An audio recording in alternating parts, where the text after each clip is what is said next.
What is up, guys, and welcome back to another video. Now, if you saw my last two cookup videos, you saw me working with the Eve SC205 studio monitors, of which I told you guys I would be getting a review video up for. So that, my friends, is what we are going to do right now. Before we jump into the review, I gotta give a big shout out and thank you to Eve Audio for sending these over to me.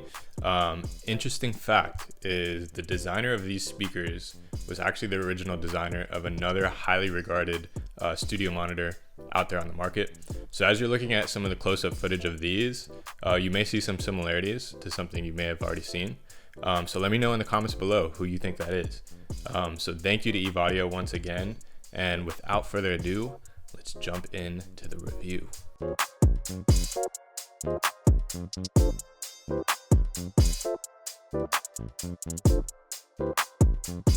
All right, so to start off, let's talk about what you get in the box when you purchase the Eve SC205 monitors.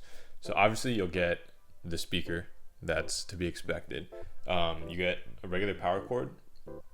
You get these cool little 3M rubberized feet that you can actually attach to the bottom of the monitors to help with decoupling, and that's going to be if you're sitting it directly on your desk, kind of how I have it. Right now I've got it set up on some studio foam, so that actually elevates it to the level where I want it to be. And we'll talk about a little bit about speaker placement as well while we're on the subject. And the last thing you get in the box is this cool little magnetized, it's almost like a metal grate.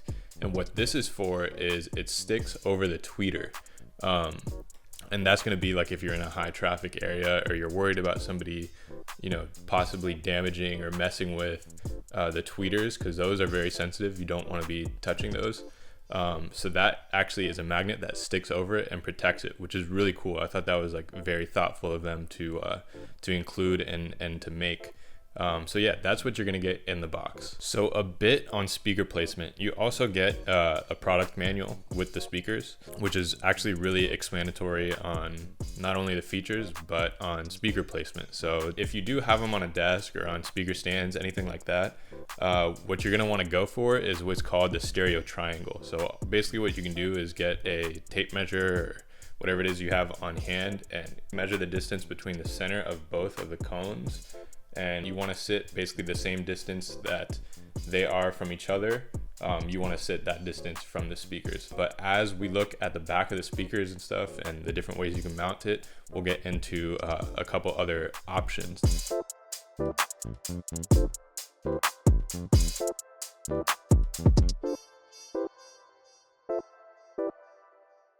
All right, so up top you have the tweeter, and this is what they call the AMT tweeter, which stands for Air Motion Transformer.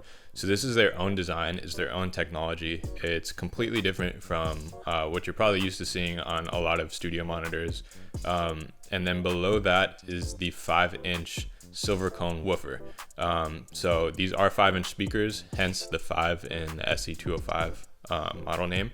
So without getting too technical, overall, this just makes for an extremely precise performance from both the highs and the lows. I haven't even turned on my other studio monitors because I've just been completely blown away by the performance and the precision of these monitors. So let's go further down and check out the features of the knob on the front. So starting with the startup sequence. So when you turn these on, you'll actually notice that a light sweeps from whatever you have it set at all the way down and then gradually increases. And this is what Eve calls the secure fade in. So if your master on like your master fader is turned all the way up and you were to turn a regular pair of studio monitors on, it could create a really nasty sound and overload the monitors. That, I thought, as simple as that might sound, is an ingenious design and feature for them to build in. All right, so getting into the different settings that you can access from the knob. So by default, turning the knob is obviously going to change the volume on the speaker. But if you press it in, that's when you'll gain access to the highs, the lows, and stuff like that. So let's run through these. So pressing it once, you can adjust the highs, and this is going to change anything above 6,000 hertz. The next one down is the desk setting, and so this one is really cool. So what this does is, say you have them set up like mine on a desk, they'll find that around 180 hertz, which is like the mid-low range, tends to bounce off the desk and reflect back into your ears, and it can kind of muddy that area up. So they made it desk settings so that you can actually minimize that effect. And if you were to turn it up on the desk setting, that'll actually target 80 hertz, and that's going to make your lows a little bit punchier. So it's all about like room acoustics with that. If you go down one more, then you have your low setting, and that's going to be anything below 300 hertz. And then the final setting is called LED. So this is also really cool. It's more of a personal preference feature. You can actually change the lighting that you see around the knob. If you want it to be, all of the lights, you can have it dim. You can have it just be a couple of dots. So that's really cool. And I thought those were all very, unique design features to these speakers. All right, so moving along to the back of the speaker. So up top, you have the bass reflex port. And what this does is it reduces any audible mid-range artifacts. And this definitely plays a big role in why the lows on these speakers are so precise and tight. Again, when I first turned them on, I was completely blown away because I don't have bass traps in the corners where my studio is. And even though that's something I probably should get, with these, I feel like I don't need them. It's hard to describe, through video without you actually hearing how these sound, but it was just something that I hadn't really experienced from a studio monitor before. So yeah, and that is very well thought out. Below the bass port, you have 2 dip switches, and these are really cool. So say you set all the settings to match your room and your space, and you don't want anybody to mess with those. You want to keep them the same. So these 2 dip switches will actually lock your volume settings and your filter settings. So another really cool feature that I've personally never seen on a studio monitor. Next to that, you have 2 inputs, which you can use at the same time. So if you got the RCA and then the XLR inputs, and then in the middle, I believe these are M6 bracket mounts. So you can mount to like a wall mount, something like that. You've got the plug for your power cord, and then obviously the back power switch. And finally, on the bottom of the studio monitors, there's actually a 3/16 inch thread that's like the standard size for mic stands. So you can actually screw these on to mic stands, which I thought was really cool too. So you have plenty of options on how you want to set up the speakers, whether it's mounting or just having it sit on the desk, like you see that I have. So to wrap up this review, I thought I'd give you guys some of my opinions on the speakers. When it comes to sound quality, like I said, I've been completely blown away. They're incredible. Like I can't really describe how precise the sound is. You just got to hear it for yourself.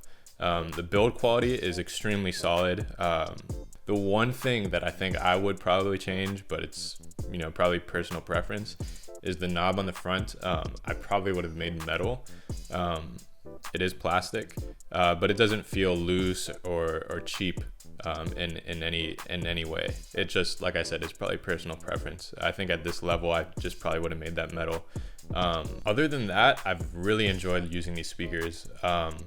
The first thing I did when I got them was listen to music that I'm familiar with. Like I went on Spotify and just started going through some of my playlists to hear if I could hear things that I hadn't heard before. And that's exactly what happened. Like I said, I was blown away. A lot of like ambient sounds in the background that I never noticed in some songs that I've listened to so many times. So once again, I want to give a big thank you to Eve Audio for sending these out to me. I know for a fact these are going to help me with my mixes and just improve my overall sound. So thank you guys for supporting what I do and the channel. So far I've loved these, and I know it's only going to continue. If you guys want to know more about the speakers, I will leave a link below to where you can read up on them in more depth, and purchase if you'd like from Alto Music. So that's going to be in the description. If you guys like the video, make sure you give it a thumbs up. Let me know in the comments what you think about the speakers and the overall design. I know you can't hear them, unfortunately, but you should definitely check these out yourselves if you can. And yeah, we got more content on the way, so stay tuned, and I will see you guys in the next video. Peace.